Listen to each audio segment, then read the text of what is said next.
नमस्कार, मैं हूं राजेंद्र तिवारी और आप देख रहे हैं अनब्रेकिंग।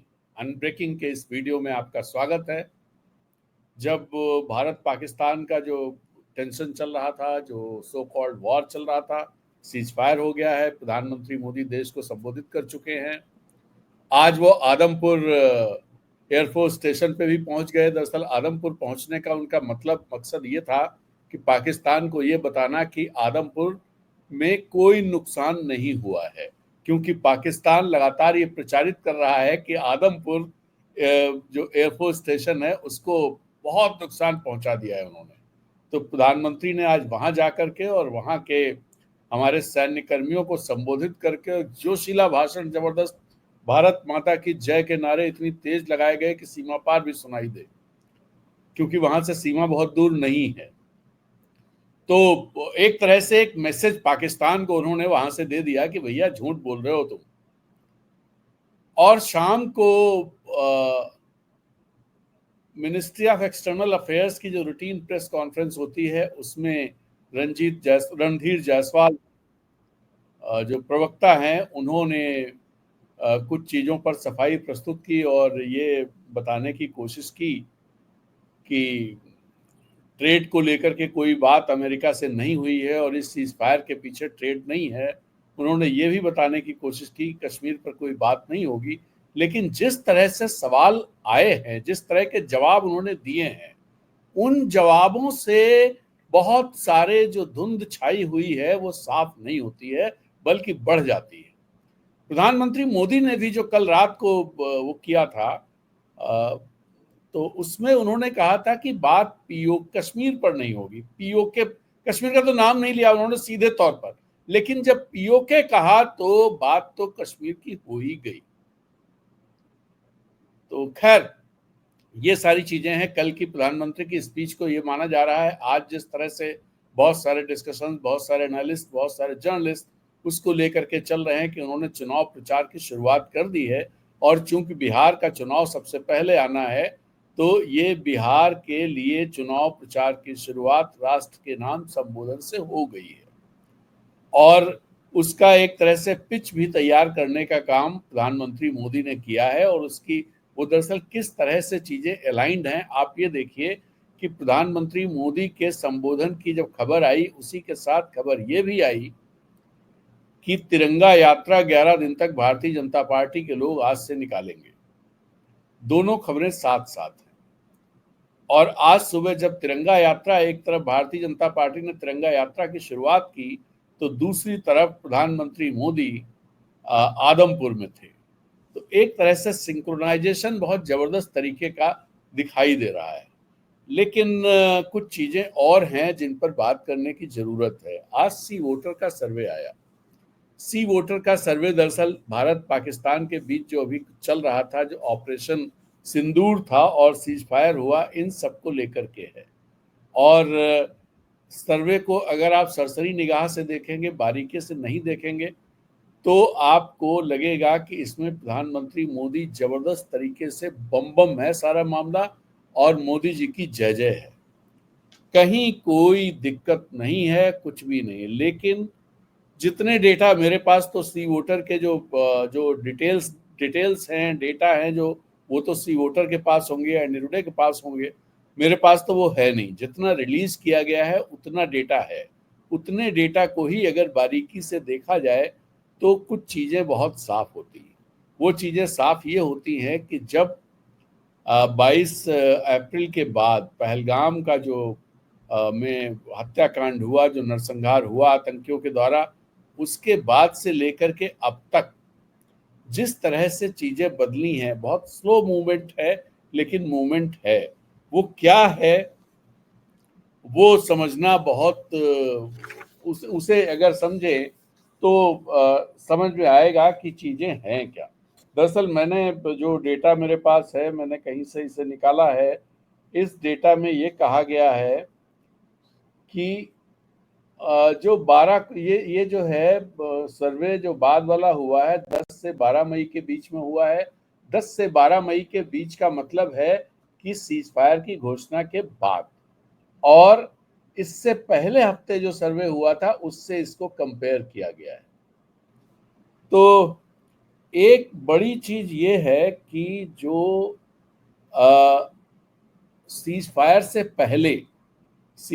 से पहले जो लोग कंप्लीटली सेटिस्फाइड थे गवर्नमेंट के एक्शन से, उनकी संख्या थी 68.1, और सीज फायर के बाद मतलब लेटेस्ट सर्वे में ये संख्या 5%, लगभग 5%, 5.3% या 5% घट गई और 63.3% रह गई। तो एक ये एक इंडिकेशन है कि कहीं ना कहीं जो सीज फायर से पहले की स्थितियां थी और जिस तरह से लोग सेटिस्फाइड थे उसमें कमी आनी शुरू हो गई है। दो तरह से इसे कहा जा सकता है कि बहुत मामूली कमी है और इसे इसे सिग्निफिकेंट नहीं माना जाएगा, लेकिन 5% की कमी इट्स सिग्निफिकेंट। और ऐसा नहीं है कि ये प्रोसेस वहीं खत्म हो जाएगी, ये कमी आनी शुरू हुई है तो ये चलती चली जा सकती है। इसको अरेस्ट भी किया जा सकता है, हो सकता है प्रधानमंत्री मोदी जितने अच्छे ओरेटर हैं और जिस तरह की उनका तौर तरीका रहता है उसमें इसको अरेस्ट कर लें।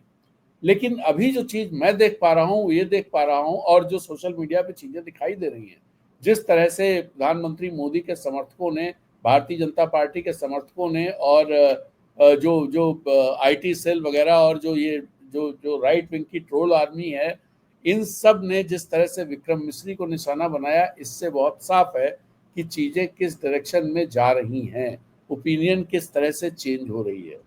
तो एक पॉइंट है। दूसरा, इसी क्वेश्चन में जो एक पॉइंट और था जिस पर जिसको भी समझना चाहिए कि जो कंप्लीटली डिससेटिस्फाइड थे सीज फायर से पहले, उनकी संख्या थी 5.3%, जो सीज फायर के बाद बढ़ करके हो गई 10.2%। यानी जो पूरी तरह से असंतुष्ट हैं उनकी संख्या डबल हो गई। जो लोग पूरी तरह से संतुष्ट हैं उनकी संख्या में 5% की गिरावट आई, और जो लोग पूरी तरह से असंतुष्ट हैं उनकी संख्या 5% से बढ़कर 5.3% से बढ़कर 10.2 यानी लगभग दोगुनी हो गई। तो इन दोनों को अगर एक साथ देखें तो इसका मतलब कि सेटिस्फैक्शन लेवल कम होता चला जा रहा है। और एक और जो सवाल था वो ये सवाल था कि मौजूदा हालात में भारत की जो फौजी क्षमता है उसमें आपका कितना भरोसा है। तो उसके जवाब में जो चीजें आई, जो जिन लोगों ने कहा कि पूरा भरोसा है, बहुत भरोसा है, ट्रस्ट अ लॉट, उनकी संख्या सीज फायर से पहले 91.1% थी, जो बढ़ करके सीज फायर के बाद 92.3% हो गई।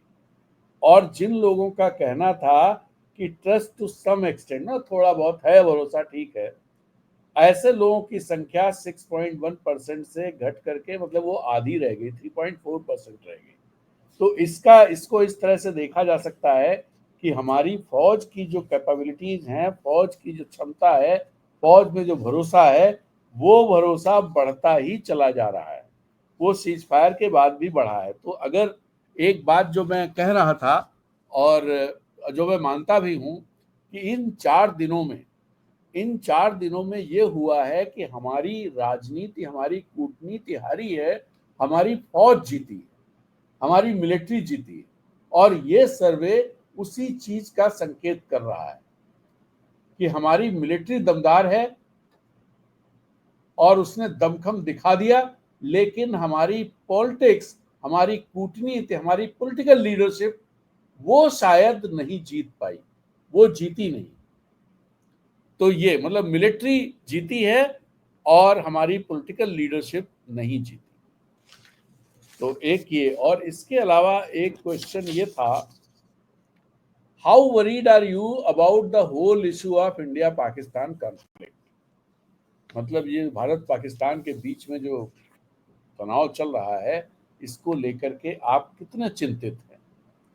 तो इसमें जो एक बड़ी देखने की बात इसमें यह है कि सीज फायर से पहले जो लोग कह रहे थे कि हम बहुत चिंतित हैं, वी आर वेरी कंसर्न, ऐसे लोगों की संख्या 42.6 थी। सीज फायर हो जाने के बाद ये संख्या घट करके 34.5 हो गई। इसका मतलब ये भी है कि जो युद्ध जैसी स्थितियां बनी हुई थी और जिस तरह से रोज तनाव बढ़ता जा रहा था और लग रहा था कि अब फुल फ्लेज्ड वार शुरू हो जाएगा, तो लोग उस समय ज्यादा चिंतित थे। और जब ये बादल छट गए, सीज फायर हो गया, तो वो चिंतित लोगों की संख्या कम होने शुरू हो गई। और इसके अलावा जिन लोगों ने कहा कि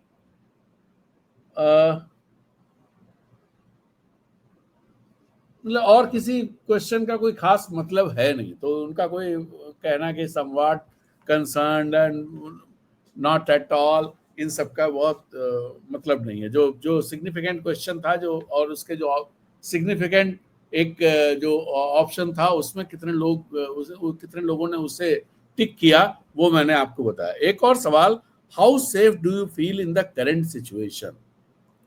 ये थोड़ा ये भी ये सवाल भी जो स्थितियां बनी थी, जैसे अगर आप देखें कि सीज फायर से पहले वेरी सेफ जो लोग कह रहे थे, दे वेयर 67.5, एंड सीज फायर के बाद 63.9। इसका मतलब क्या हुआ?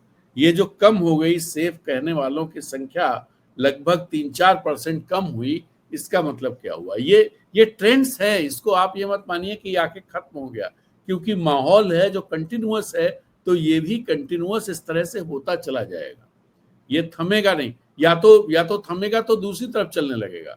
ये कंटिन्यूअस एक ट्रेंड होगा, जो भी जैसा भी हो, ट्रेंड चेंज हो सकता है। जैसा मैंने कहा, प्रधानमंत्री मोदी में ये क्षमता है, वो बहुत जबरदस्त ओरेटर हैं, बहुत सारी उनमें इस तरह के गुण हैं जिनसे वो बहुत सारी चीजों को तस्वीर ही बदल सकते हैं। वो तो अगर बदल देंगे तो पता नहीं। अभी जो आ रहा है उसमें एक यही सबसे चिंताजनक कि जो सेफ फील कर रहे थे, ऐसे लोगों की संख्या कम हो गई है। इसका मतलब ये हुआ कि जो माहौल बना और जो स्थितियां बनी हैं और गवर्नमेंट जो बात कह रही है, प्रधानमंत्री जो कह रहे हैं, उस पर लोगों को उतना भरोसा नहीं है। लोग आशंकित हैं कि कुछ भी हो सकता है।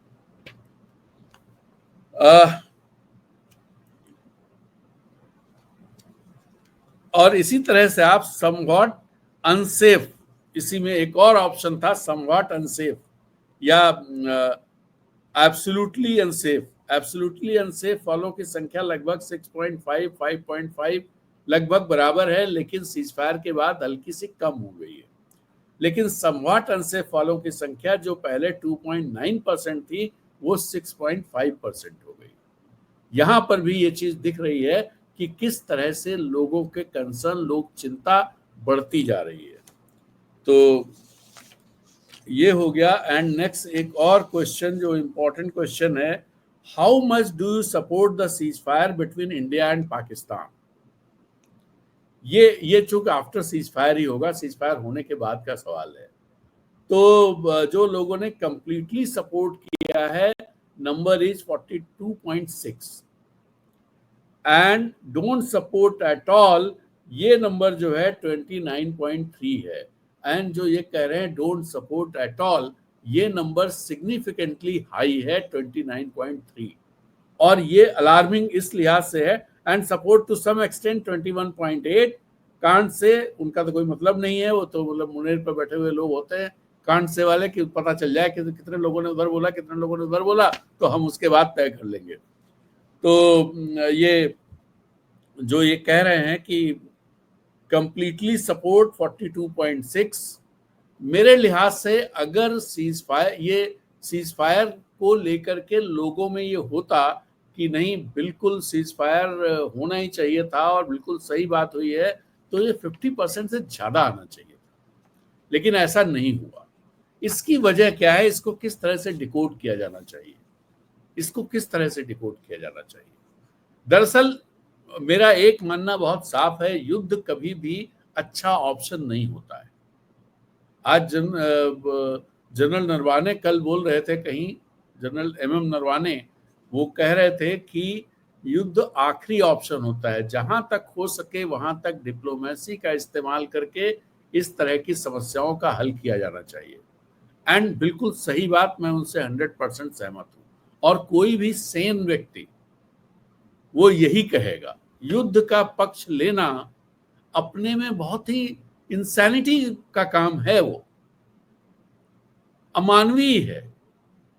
क्योंकि आप देखिए, ठीक है, जनरल नरवाने ने एक बात और कही। जनरल नरवाने ने कहा कि ये युद्ध जो है बॉलीवुड की फिल्में नहीं होती हैं, और बिल्कुल सही बात कही। हम सब लोग जो दूर बैठे हुए होते हैं उनको बॉलीवुड की फिल्में लगती हैं। वो वीडियो देख करके बड़ा लगता है कि अरे ये आया और ये आया और ये ड्रोन आया और इसने मार दिया। इस बार सब वीडियो सब लोग देखे। पहली बार ये जो दिखाई दिया था लाइव, CNN ने दिखाया था कुवैत वार के समय, जब इराक ने कुवैत पर कब्जा किया था, स्कड मिसाइलें चली थी, उस समय ये लाइव CNN पे आया था। पहली बार दुनिया ने अपने घर में बैठ करके चीजें देखी थी। तो अब तो सबके मोबाइल में दिखाई दे रहा था।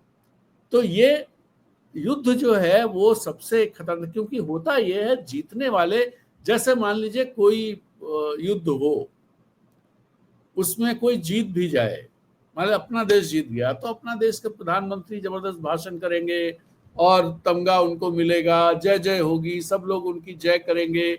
जनरल्स जो है उनको तमगे मिलेंगे, उनकी जय होगी कि भाई बहुत।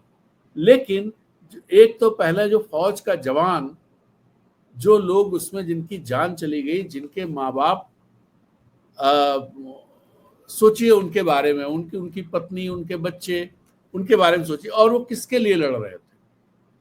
उधर का भी जवान, वो ऐसा नहीं है कि इस व्यक्ति की उस व्यक्ति से दुश्मनी थी। वो दोनों जो है कि हमेशा इसको इस तरह भी सोचने की कोशिश करिए, देशभक्ति से थोड़ा ऊपर उठ करके, कि पॉलिटिक्स है जो हमको लड़ाती है। देशभक्ति कभी लड़ने की बात नहीं करती, देशभक्ति लड़ाती नहीं है। देशभक्ति तो एक करती है सबको, पॉलिटिक्स लड़ाती है। तो एक बात ये। दूसरी बात कि ये कोई भी जीते, जिनको तमगे मिले उनको तमगे मिले, जिनको वाहवाही मिली, इतिहास में नाम दर्ज हो गया कि साहब ऐसा हो गया वैसा हो गया। लेकिन जिन लोगों के घर पर अटैक हो गया, जिन लोगों की जानें गई, जिनके यहाँ बम गिरे, जिन गाँव के गांव तहस नहस हो गए, शहरों पे बम गिरे, ये सारी चीजें हुई, उनका सोचिए। तो रिसीविंग एंड पर कौन रहा? कॉमन आदमी, चाहे जीते हुए देश का हो चाहे हारे हुए देश का, दोनों जगह। तो इसलिए युद्ध कभी अच्छी चीज नहीं होती है। युद्ध लास्ट ऑप्शन भी जो लोग कहते हैं, तो लास्ट ऑप्शन भी नहीं होता है, क्योंकि युद्ध ऑप्शन है ही नहीं। युद्ध हमेशा प्रॉब्लम है, सॉल्यूशन नहीं है। उससे आज तक कोई सॉल्यूशन नहीं निकले, प्रॉब्लम्स खड़ी हुई। सॉल्यूशन निकलते होते तो इजराइल और फलस्तीन का सॉल्यूशन निकल गया होता। सॉल्यूशन निकलते होते तो यूक्रेन और इसके बीच में इतने दिनों से 2022 से युद्ध चल रहा है, कोई सॉल्यूशन निकला क्या? अफगानिस्तान में क्या हुआ? इतना युद्ध करके उसके बाद क्या हुआ? इराक में क्या हुआ? सब चीजें ठीक हो गई? मिडिल ईस्ट में सब इतना चल रहा है, सीरिया में चल रहा है, सब इनमें क्या हो रहा है? तो ये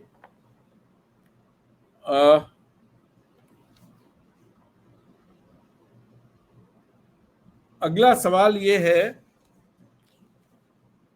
कि how successful do you think India has been achieving its objectives in this conflict before ceasefire between India and Pakistan?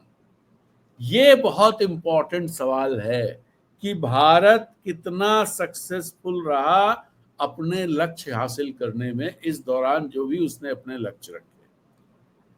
44.9% लोग कह रहे हैं कि कंप्लीटली सक्सेसफुल रहा, लेकिन 36.5% लोग कह रहे हैं successful to some extent, and 13.2% लोग कह रहे हैं कि नॉट सक्सेसफुल एट ऑल।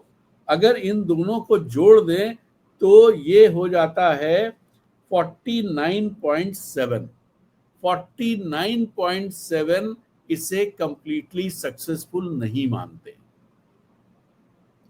और इसका मतलब ये हुआ, इस पर फिर अभी जब सारे सवाल कर लेंगे तब बात करेंगे इन सब का पॉलिटिकल मतलब क्या हुआ, इनको पॉलिटिकली कैसे ट्रांसलेट किया जाए। वो इसलिए कह रहे हैं क्योंकि अपने देश में आजकल हर चीज डोमेस्टिक पॉलिटिक्स के लिहाज से देखी जाती है, तो इसको भी डोमेस्टिक पॉलिटिक्स में ये कैसे ट्रांसलेट हो सकता है, इसको देखने की कोशिश करेंगे। नेक्स्ट क्वेश्चन है, how long do you think Pakistan will stick to the ceasefire agreement now.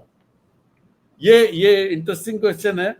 इसमें सम आवर्स 25.6% लोगों ने कहा सम आवर्स, सम डेज 35.3% लोगों ने कहा, सम मंथ्स 15.8% लोगों ने कहा, सम ईयर्स 6.3% लोगों ने कहा, and this time Pakistan will stick to the ceasefire agreement forever 3.7% लोगों ने कहा। इसका मतलब बहुत साफ है कि पाकिस्तान पर लोगों का भरोसा नहीं है। पाकिस्तान कब क्या करेगा इसका कोई भरोसा नहीं, और जो कहता है उसे मानेगा ही, इसकी कोई गारंटी नहीं। नेक्स्ट, लोगों को ऐसा लगता है।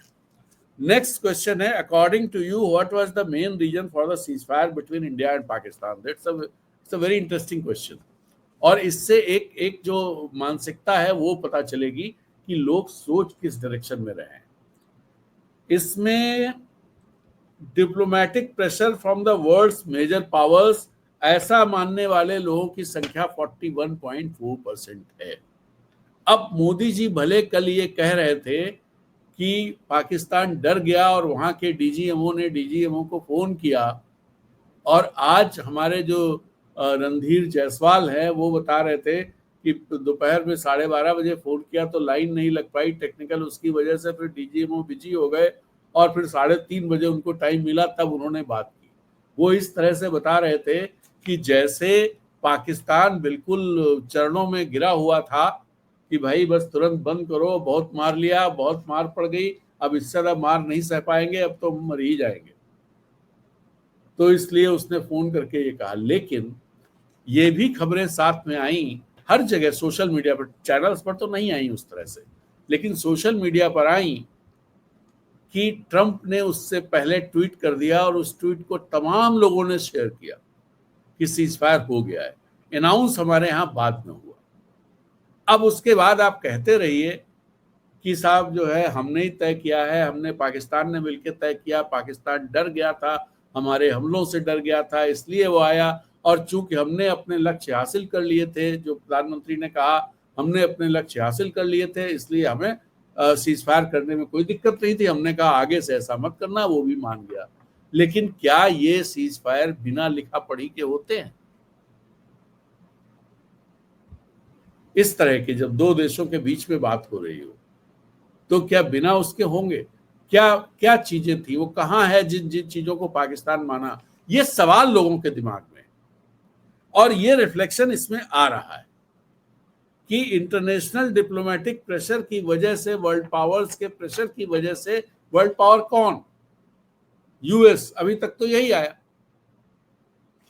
कि यूएस की वजह से, यूएस के प्रेशर में ये सीजफायर हुआ है। एंड देन दूसरा ऑप्शन एक और था, economic and internal challenges of both countries, 17.9%। इसका मतलब ये हुआ कि कुछ लोग, जो मोदी जी जो बात कह रहे हैं उस बात को मानने वाले लोग भी हैं। 17.9% में कुछ लोग ऐसे होंगे जो मोदी जी जो कह रहे हैं उसे मानते होंगे। And fear of nuclear war, ऐसे लोगों की संख्या है 11.3। ये संख्या भी सिग्निफिकेंटली हायर है, 11.3। अब अगर आप 11.3 एंड 41.4 को जोड़ लीजिए तो ये 52.7 हो जाता है। इसका मतलब ये हुआ कि जो प्रधानमंत्री मोदी जो नैरेटिव दे रहे हैं उस नैरेटिव पर देश भरोसा नहीं कर रहा है।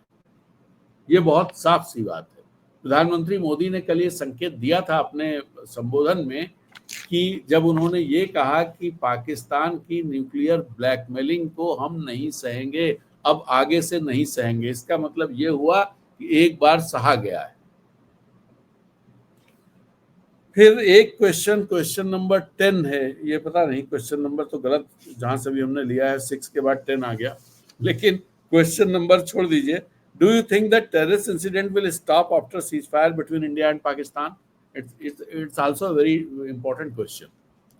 और दरअसल इसमें जो है वो 13.2% लोगों ने कहा है yes to a great extent, terrorist incident जो है कम हो जाए, बंद हो जाएंगे। एंड 32.3% लोगों ने कहा yes to a small extent and 47.6% लोगों ने कहा नॉट एट ऑल। इसको कैसे देखा जाए?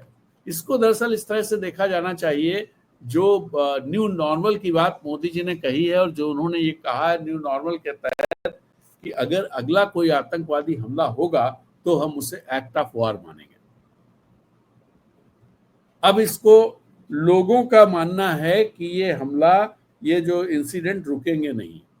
47.6% लोगों का ऐसा मानना है, और अगर 32.3 जो स्मॉल एक्सटेंट जोड़ लें तो ये बहुत बड़ा नंबर है, यानी ये करीब पहुंच जाता है 80% के आसपास। 80% लोगों का मानना है कि नहीं रुकेंगे।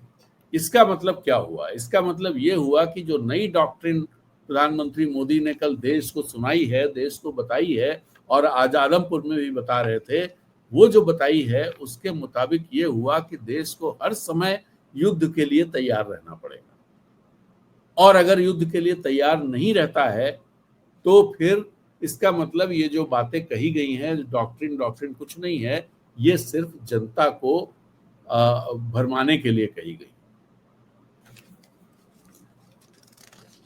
चलिए नेक्स्ट जो इसमें है उसको भी देख लेते हैं। लास्ट क्वेश्चन है, which country do you trust more, US और Russia, in terms of protecting India's interest? ये भी बहुत इंटरेस्टिंग सवाल है। Trust the US more than Russia, ये 12.2% लोगों का कहना है, 12.2% लोग। And trust Russia more than US, ये कहना है 68% लोगों का। अब आप ये देखिए कि कैसे, आप इससे पहले आप देखते तो अमेरिका को लेकर के, अमेरिका के पक्ष में पूरे देश में माहौल दिखाई देता था,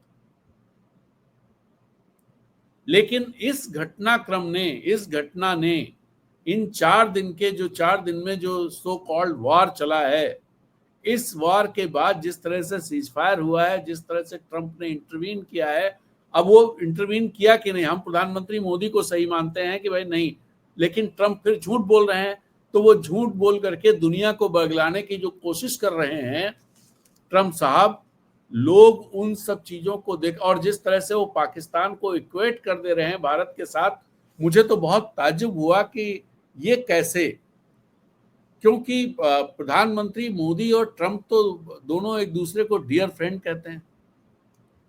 एंड ट्रंप के लिए प्रधानमंत्री मोदी ने पिछली बार 2019 में चुनाव प्रचार भी किया था, एंड हाथ उठा करके, हाथ पकड़ के, जैसे अपने यहाँ वोट मांगे जाते हैं कैंडिडेट का हाथ उठा करके कि भाई अब की बार इनको ही लाना है, अब की बार वाजपेयी सरकार, अब की बार मोदी सरकार, अब की बार ये सरकार, या जब कोई सांसद के क्षेत्र में होता है तो भाई जो भी उनका नाम होता है उसके साथ कुछ राइमिंग करके और कुछ इस तरह का नारा लगा दिया जाता है।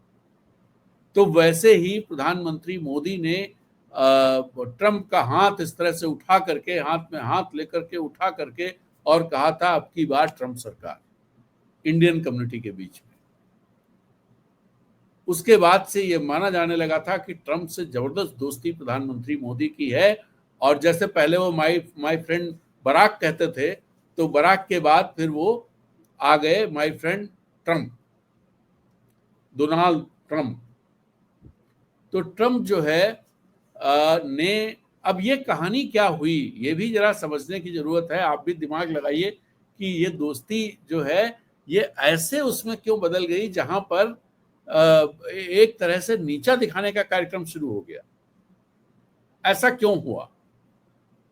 क्योंकि ये जो चीजें हैं, जैसे इंटरनेशनल उसमें अगर ऐसी चीजें होती, जैसे आपको बताएं कि 1999 में जब करगिल वार था, करगिल वार में भी क्लिंटन ने मीडिएट किया था, मतलब ब्रोकरिंग की थी पीस की और सीज फायर की। वो वार नहीं था सच, जो टेक्निकल टर्म से वार कहते हैं, वार नहीं था, लेकिन वार रोकने का वो जो अपने लड़ाई हो रही थी, उस लड़ाई को रोकने के लिए क्लिंटन ने, मतलब जो पीस ब्रोकरिंग की थी वो क्लिंटन ने की थी।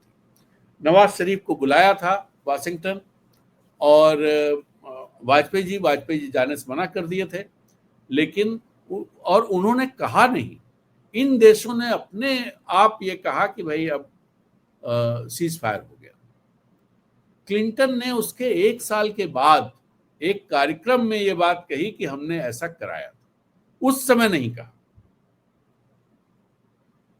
लेकिन ट्रंप ने चीजें पब्लिक के इतने उतावले थे, अगर उन्होंने कराया भी था तो सबसे पहले क्रेडिट हमें ही मिले, इसके लिए वो बिल्कुल प्रधानमंत्री मोदी जैसे हर चीज का क्रेडिट उनको ही मिले।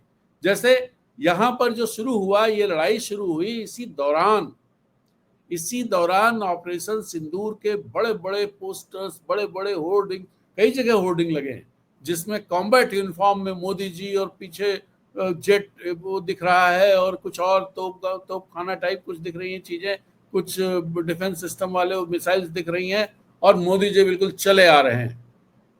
तो ये जो वो है, यही चीज ट्रंप के साथ है कि नहीं, इसका क्रेडिट कोई दूसरा नहीं ले जाए, हमें ही मिलना चाहिए। तो उन्होंने पहले ट्वीट कर दिया।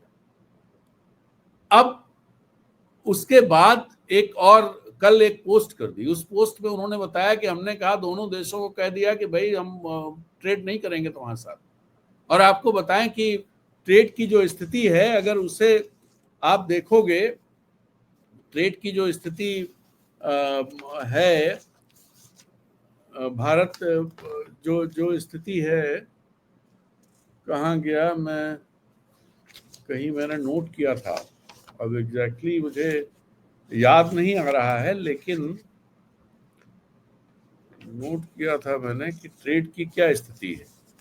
हाँ, ट्रेड की स्थिति ये है, यूएस और पाकिस्तान की जो ट्रेड है, that is only $7.3 billion annual trade. और हमारा एनुअल ट्रेड कितना है? $129.2 बिलियन। कहाँ 7.3 बिलियन, कहाँ 129.2 बिलियन। हम जो जितना यूएस को एक्सपोर्ट करते हैं, हमारा एक्सपोर्ट है 87.4 बिलियन। 87.4 बिलियन डॉलर हम एक्सपोर्ट करते हैं अमेरिका को, और जो पाकिस्तान एक्सपोर्ट करता है that is only 5.1 billion dollar. अब आप सोचिए कि दोनों देशों के ट्रेड को इक्वेट कर दिया कि हम तुम्हारे साथ ट्रेड, पाकिस्तान के साथ, अरे पाकिस्तान का है कितना? लेकिन उन्होंने कहा कि भाई हम दोनों को कह दिया, और फिर उसके बाद दोनों आ गए कि हम तैयार हो गए। ये सब जो चीजें हुई हैं, इसका रिफ्लेक्शन इसमें दिखाई दे रहा है। दरअसल ये ऐसा नहीं है कि ये तो कल बात हुई, इनका सर्वे कल हो चुका था 12 तारीख को, लेकिन जो पूरा तौर तरीका रहा, उसमें अमेरिका पर विश्वास कम होता जा रहा है। और ये जो आंकड़े हैं, ये जबरदस्त तरीके से बता रहे हैं कि अमेरिका हमारा विश्वसनीय पार्टनर नहीं है, लोगों का ये मानना है। अब यहां पर एक और गड़बड़ है। वो गड़बड़ ये है कि भारत सरकार, हमारी गवर्नमेंट, लोगों का मानना दूसरा है, और गवर्नमेंट दूसरी डायरेक्शन में है कि वो अमेरिका पे भरोसा करती है, वो अमेरिका के साथ है। अब एक जो पहले बात कर रहा था, ये कैसे इनको, इन आंकड़ों को, इनका क्या असर, क्या किस तरह से इनको हम डोमेस्टिक पॉलिटिक्स के आईने में इनको कैसे देखा जाना चाहिए। ये जो फायदा उठाने का प्रधानमंत्री मोदी देख रहे हैं, कहीं ना कहीं लोगों के दिमाग में सवाल हैं, और अगर ये सवाल बढ़ते चले गए तो प्रधानमंत्री मोदी जितना माहौल बनाने की कोशिश करेंगे, उतना ही उनको नुकसान होता जाएगा। और यही बात मैं आपको कह रहा था 2024 के चुनाव से पहले, कि जितना वो मंगलसूत्र कांग्रेस के उसको कि ये सब मुस्लिम लीग का घोषणा पत्र है, क्योंकि वो ऐसा था ही नहीं, तो जितना वो हल्ला मचाएंगे उतना मुश्किल होगी। ये बात इस समय भी और ये सर्वे भी इस बात की तस्दीक करता है कि कहीं ना कहीं जो ओपिनियन है, जो लोगों का सोचना है, सोच है, उसमें बदलाव आ रहा है। चलिए, तो आज की बात फिर यहाँ खत्म करते हैं। बहुत सारे कमेंट्स और बहुत सारे जो जो बहुत रिपीटेड सब लोग बार बार कर रहे हैं, उनको मैं नहीं ले पा रहा हूँ। और आप लोगों से अनुरोध करूंगा कि यदि आपको हमारा वीडियो, हमारे कन्वर्सेशन, हमारी टिप्पणी अच्छी लगती है, आपको लगता है कि इससे ज़्यादा लोगों तक पहुंचना चाहिए, तो आप इसे कृपया अपने सोशल मीडिया प्लेटफॉर्म पर शेयर करें, अपने व्हाट्सएप ग्रुप में इसे डालें। जिन ग्रुप्स में भी आप हैं वहाँ शेयर कर सकते हैं। और इसके अलावा आप हमारे चैनल को सपोर्ट करें, इसकी मेंबरशिप लें। आप मेंबरशिप लेंगे तो अनब्रेकिंग को ताकत मिलेगी और हम अपना काम और बेहतर तरीके से कर पाया करेंगे। नमस्कार, जय हिंद।